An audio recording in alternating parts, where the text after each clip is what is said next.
Paper social मीडियावर फिरवलं म्हणून तुमची बदनामी होते अशा स्वरूपाचं तुमचं म्हणणं आहे. कोण हे सगळं घडून आणतंय काय यामागचा कट आहे तुम्हाला असं वाटतं? याबद्दल मला पुसटशी काही कल्पना नाही. या ठिकाणी मला आपल्या माध्यमातून सकाळी काही फोन आले आणि वरिष्ठांचे गणेश भाऊंना फोन आल्यानंतर ही मला सगळी प्रक्रिया कळाली की त्या ठिकाणी माझ्या नावापुढे पसंती क्रमांक 1चं चिन्ह आकडा टाकून त्या ठिकाणी सोशल मीडियावर मतपत्रिका फिरवली जाते. या ठिकाणी नाही, मला गणेश भाऊंना वरिष्ठांनी सांगितले की एक पत्रकार परिषद कलेक्टर ऑफिसला तुम्ही घ्या आणि त्या ठिकाणी भूमिका स्पष्ट करा. ती भाऊंनी केलेली आहे. मला माझी वेगळी भूमिका मांडण्याचं काही कारण नाही. ज्या ठिकाणी गणेश भाऊ जे सांगतील ते मला मान्य आहे. तुमच्या संपर्कात होते का मतदारांनी काही तुम्हाला फोन केले किंवा काय?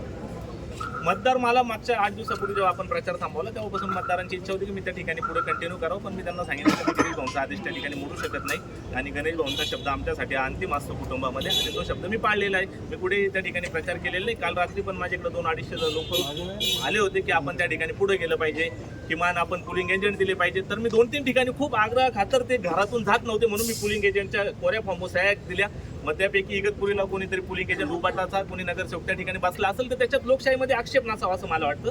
लोकशाहीची मतं तर कुठल्या तरी उमेदवाराला पडणार आहे, ते फक्त पारदर्शकतेने पडलं पाहिजे. असं कदाचित त्यांचं व्यक्तिगत मत असेल तर त्याला हरकत पुढे.